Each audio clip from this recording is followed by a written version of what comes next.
93장. 신성은 산 중턱에 자리 잡아 고구려의 전통적인 산성 방어를 자랑하고 있었다. 그 웅장한 성벽은 마치 천연 요새처럼 보였지만 수많은 당나라 병력의 포위 공격에 점점 무너질 위기에 처해 있었다. 까마귀는 전장을 내려다보며 10만 병력으로 성을 포위한 당군의 거대한 진영을 유심히 관찰했다. 신성도 산 중턱에 성을 지어놓은 고구려 전통의 산성입니다. 쉽게 함락되진 않겠지만 10만의 병력이 저렇게 포위 공격을 하니 위태로워 보이네요. 까마귀가 말을 꺼내자 옆에 있던 거탕이 고개를 끄덕이며 당의 신형 무기 포차를 주목했다. 집채만한 돌덩이가 신성의 성벽을 향해 날아가며 성벽에 굉음을 울리며 부딪힐 때마다 흙과 돌이 튀며 성벽이 조금씩 깎여나갔다. 저것이 바로 당군이 자랑하는 포차라는 무기인가? 놀라운 위력이다. 거탕은 무기의 파괴력을 지켜보며 중얼거렸다. 그들의 눈앞에 펼쳐진 광경은 고구려의 전통 산성 방어가 아무리 강력하더라도 시간이 지날수록 무너질 수밖에 없음을 보여주고 있었다. 당군이 요동 방어선을 일제히 공격한 건 각 성들이 서로 돕지 못하게 하기 위함입니다. 하지만 우리가 이렇게 빨리 구원군으로 도착했을 줄은 짐작도 못했을 겁니다. 그렇지. 말에서 잠을 자며 5일 거리를 단 2일 만에 달려왔으니 그들도 무방비일 수밖에 없겠지. 거탕이 피로에도 불구하고 의기양양하게 웃으며 말했다. 그의 목소리에는 오랜 고행을 견디고 도착한 그들만이 느낄 수 있는 자신감이 묻어났다. 하지만 동시에 그의 눈에는 피로와 경계심이 서려 있었다. 까마귀는 거탕을 향해 고개를 끄덕이며 말을 이었다. 그래서 드리는 말씀입니다. 거탕 장군님께서는 5천 병력을 이끌고 적의 보급부대를 차단해 주십시오. 적의 허를 찌르고 그들의 보급로를 끊어야 합니다. 적의 병력은 거대하지만 그들도 보급이 끊기면 장기간의 공성을 버텨낼 수 없을 것입니다. 까마귀는 명확한 전략을 제시하며 거탕에게 부탁하듯 말을 이어갔다. 영의 소문이 그에게 정운의 작정원을 부여한 것은 그의 전술적 역량을 높이 평가했기 때문이었다. 까마귀는 이번 전투에서도 그 역량을 발휘할 생각이었다. 거탕은 잠시 고민하는 듯했다. 그는 까마귀의 판단을 신뢰했지만 전선에서 병력을 쪼개는 것은 위험한 결정이었다. 당나라의 병력은 숫자적으로 그들을 압도하고 있었고 신성을 지키는 것만도 버거운 상황이었다. 자네는 어찌하려 그러나? 거탕은 10만 대군 앞에서 자신과 그의 병력을 분산시키려는 까마귀의 의도를 이해하지 못했다. 그러나 까마귀는 이미 모든 상황을 머릿속에 그리며 살벌한 미소를 지으며 대답했다. 당나라 놈들에게도 지옥을 보여줘야지요. 까마귀는 그와 눈을 맞추며 해맑게 웃었다. 그 순간 거탕은 그 웃음 속에 감춰진 까마귀의 무자비한 본성과 지난 세월의 고난 속에서 빚어진 복수심을 엿볼 수 있었다. 석 달 동안 지하 감옥에서 죽음의 문턱을 오갔던 그와 그의 동료들 걸걸중상과 걸사비우의 얼굴에도 같은 기운이 서려 있었다. 그들에게 있어서 이번 전투는 단순한 방어전이 아니었다. 그들의 분노를 쏟아내고 피를 흘려 복수를 완수해야만 하는 전투였다. 까마귀는 말머리를 돌리며 병사들 앞에 섰다. 그의 손에는 삼조고 깃발이 높이 치켜들려 있었고 바람에 깃발이 휘날리며 병사들의 시선을 사로잡았다. 까마귀는 병사들을 바라보며 큰 소리로 외쳤다. 오래 기다렸다. 눈앞에 10만의 먹잇감이 기다리고 있다. 전사들이여, 우리의 분노를 달래줄 저들에게 지옥을 보여줄 텐가? 까마귀 지옥문을 열겠는가? 그의 목소리는 전장에 울려 퍼졌다. 병사들은 그와 그의 동료들이 고문당하고 지하 감옥에 갇혔던 그 지옥 같은 날들을 떠올렸다. 그들은 그 누구보다도 강한 분노와 복수심에 불타올랐다. 까마귀 지옥문을 열어라. 삼조고 만세. 전사들은 광분했다. 그들의 함성은 마치 억눌렸던 모든 감정을 터뜨리듯 밤하늘을 가르며 메아리쳤다. 까마귀의 외침은 그들 모두를 결집시키며 분노를 한데 모아 무기로 바꾸었다. 그들은 더 이상 단순한 병사들이 아니었다. 그들은 지옥에서 돌아온 복수의 화신이었다. 적은 우리가 온 지 꿈에도 모를 것이다. 추행진으로 단숨에 적진을 돌파한다. 내가 중앙, 좌익은 걸걸중상, 우익은 걸사비우가 맞는다. 정운, 돌격하라. 까마귀는 냉철한 본성을 드러내며 명령을 내렸다. 그의 목소리는 차가웠고 그 안에는 어떠한 자비도 섞여 있지 않았다. 병사들은 그의 말에 광기를 끌어올리며 거침없이 적진을 향해 돌격했다. 그들의 눈에는 오직 복수와 승리만이 담겨 있었다. 전장에 울려 퍼진 함성은 적진을 향해 굽이쳐갔다. 병사들은 마치 폭풍처럼 몰아치며 거대한 추행진을 형성했다. 삼각형 모양의 추행진은 말의 기동성과 병사들의 전투력을 극대화시키는 진영이었다. 그들은 단숨에 당나라의 포위 진영을 향해 돌진했다. 중앙을 맡은 까마귀의 기병들이 앞장서며 적진을 가르자 좌익과 우익에서 걸걸중상과 걸사비우의 병력이 양날개처럼 펼쳐졌다. 와, 죽여라! 병사들의 목소리는 분노와 복수심으로 가득했다. 그들은 그동안의 억울함과 분노를 풀어내듯 적을 무자비하게 도륙하며 앞으로 나아갔다. 까마귀는 환두대도를 휘둘러 적의 목을 자르고 심장을 꿰뚫었다. 피가 튀고 살점이 날아올랐다. 그의 검끝에 걸린 당나라 병사들은 비명조차 내지르지 못하고 쓰러졌다. 거대한 돌덩이를 날리는 포차 앞에서까지 그들은 멈추지 않았다. 까마귀의 기병들은 기동력을 살려 적진을 우회하며 포차를 무력화시켰다. 포차를 운용하던 병사들은 광기에 찬 고구려 기병들의 공격에 제대로 저항조차 하지 못한 채 흩어졌다. 그들의 비명과 절규는 성벽에 부딪혀 메아리쳤다. 죽어라, 죽어, 삼조고 깃발 아래 지옥을 보아라, 우습게 본 대가를 치러라. 까마귀의 목소리는 적진을 가로질렀다. 그의 얼굴에는 피와 살점이 묻어 있었지만 그는 그저 앞으로 나아갔다. 병사들은 그의 뒤를 따르며 그가 베어내는 적의 틈새를 따라 전진했다. 추행진의 날카로운 끝은 마치 지옥의 화살처럼 적진을 가르고 당나라 병사들을 하나씩 쓰러뜨렸다. 전장은 혼돈의 도가니였다. 까마귀와 그의 기병들은 당군의 진영을 돌파하며 지옥을 보여주듯 무자비하게 적을 몰아붙였다. 그들의 돌격은 마치 폭풍처럼 적진을 휩쓸었고 적의 진영은 속수무책으로 무너진다. 94장. 까마귀의 일격은 공포와 사리를 머금고 있었다. 그는 육중한 환두대도를 양손에 쥐고 당군의 심장부로 돌진하며 혼란을 일으켰다. 기병대는 그의 뒤를 따르며 바람처럼 스쳐가고 그들이 남긴 것은 끔찍한 시체들과 피로 얼룩진 전장뿐이었다. 살려두지 마라. 까마귀의 목소리는 전장을 가로질러 메아리쳤다.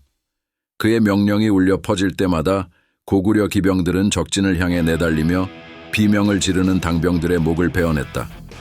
전쟁은 폭풍처럼 휘몰아치며 이세적의 지휘부를 무너뜨리려 하고 있었다.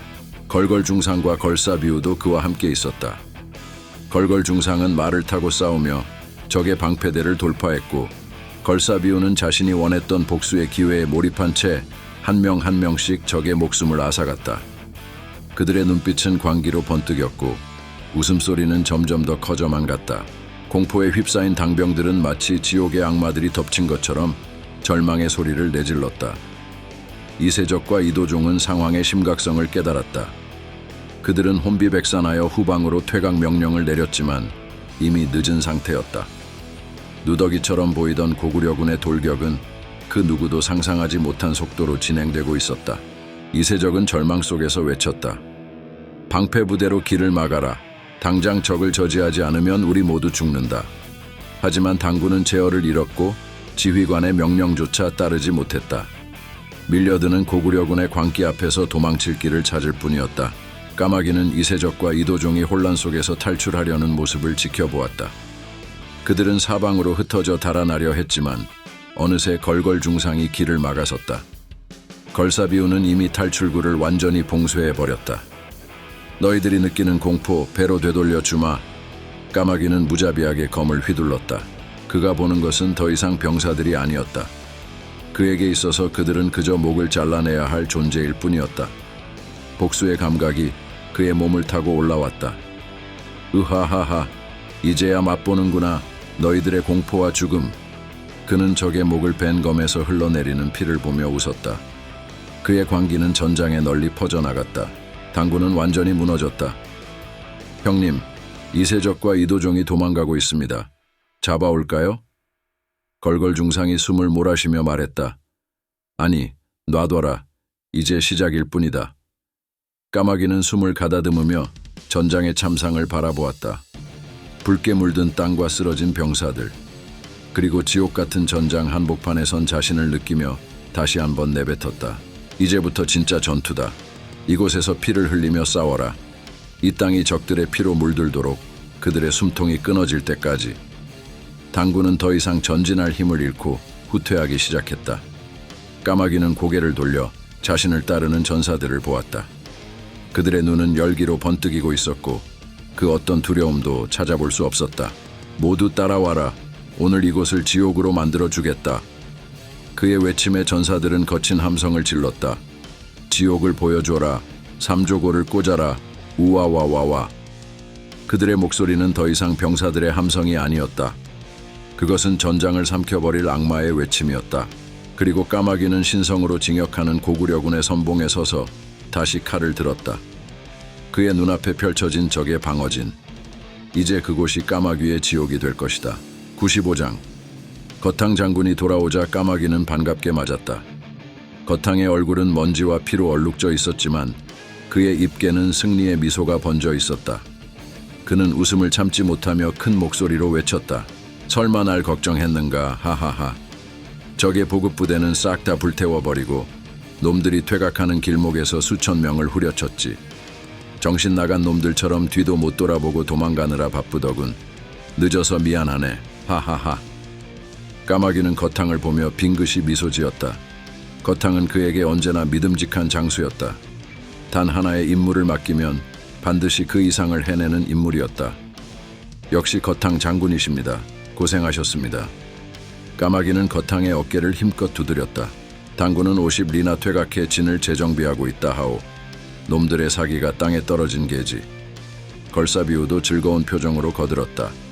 단 2만의 기병으로 10만의 당군을 후퇴시키는 건 흔치 않은 일이다. 그들의 맹렬한 공격 앞에 당군은 메뚜기 떼처럼 흩어져 도망갈 수밖에 없었다. 거탕은 혼잣말처럼 중얼거렸다. 도대체 어떻게 했기에 그렇게나 많은 당군을 몰아냈단 말인가? 까마귀는 입가에 흡족한 미소를 띠고 답했다. 지옥을 보여주었지요. 그의 말이 끝나자마자 거탕과 걸사비우를 비롯한 장수들 모두가 폭소를 터뜨렸다. 그 웃음소리는 전장을 뒤흔들며 전사들에게까지 퍼져나갔다.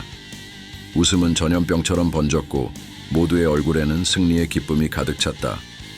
하지만 잠시 후 까마귀는 웃음기를 거둔 채 걸걸 중상을 향해 무겁게 물었다. 전황을 보고해라. 걸걸 중상도 단숨에 표정을 가다듬고 군복 안쪽에서 두루마리를 꺼내어 소상히 보고했다. 적의 수급은 약 3만 명을 베었고 아군의 피해는 300여 명에 불과합니다, 형님. 3만이라. 까마귀는 잠시 고개를 끄덕였다. 아직도 7만이 넘는 적이 남아있었다. 보급부대까지 합치면 10만을 넘을 터였다. 여전히 그들에게는 거대한 군대였다. 지금까지 승리를 거두었으나 고당 전쟁은 이제부터 시작이다. 그의 목소리는 낮고 단호했다. 눈앞의 승리에 도취될 시간이 아니었다. 싸움은 계속될 것이고 그들이 넘어야 할 산은 아직 많았다. 신성성주가 다가와 제안했다.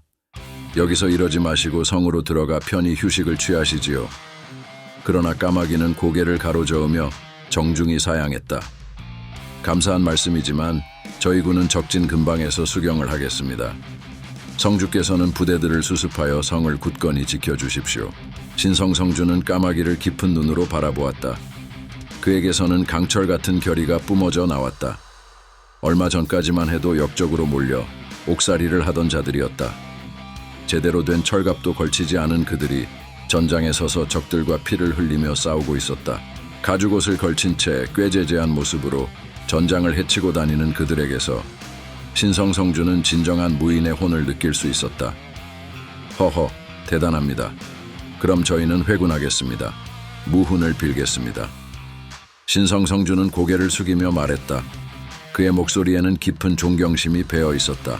까마귀군은 성으로 돌아가지 않고 적진 가까이에 그대로 남아 수경을 했다. 그들은 밤새도록 불을 지피며 무기를 점검했고 새로운 전투에 대비했다. 그들 모두의 얼굴에는 결연한 의지가 서려 있었다. 까마귀군의 전투 의지와 투쟁심은 누구보다도 강렬했고 그들의 용맹함은 모든 이들에게 깊은 감동을 주었다. 전장에서 그들은 더 이상 그저 고구려의 병사가 아니었다. 그들은 살아있는 전설, 적의 심장을 파고드는 칼날, 그리고 진정한 삼조고의 후예들이었다. 그날 밤 까마귀는 고요히 하늘을 올려다보았다. 휘영청 뜬 달빛 아래에서 정막이 흐르고 멀리서 적군의 움직임이 미세하게 감지되었다. 그는 눈을 가늘게 뜨고 적들의 기세를 조용히 읽어냈다. 이 전투가 끝나면 까마귀는 속으로 중얼거렸다. 그 어떤 전장에서도 그는 살아남을 것이며 반드시 그가 세운 새로운 지옥을 적들에게 보여줄 것이다.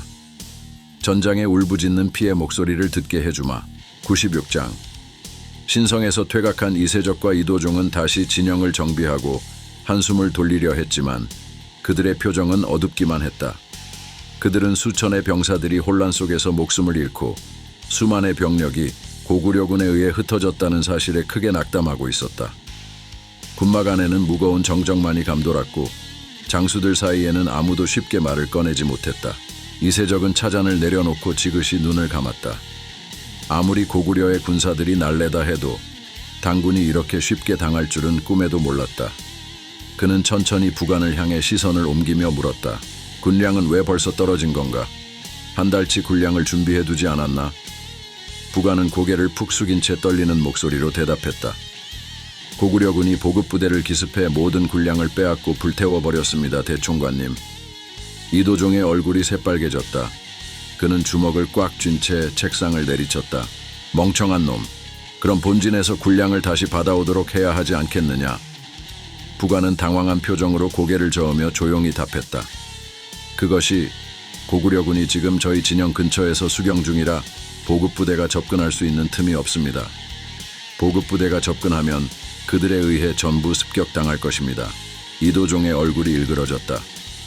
정벌군으로서 당당히 고구려를 공략하러 온 것이 아니라 마치 오히려 적의 덫에 걸려 발목이 잡혀버린 듯한 형국이었다. 그는 이세적을 바라보며 낮은 목소리로 물었다. 대총관님, 신성조차 제대로 공격하지 못한 채 이렇게 발목이 묶여 있습니다.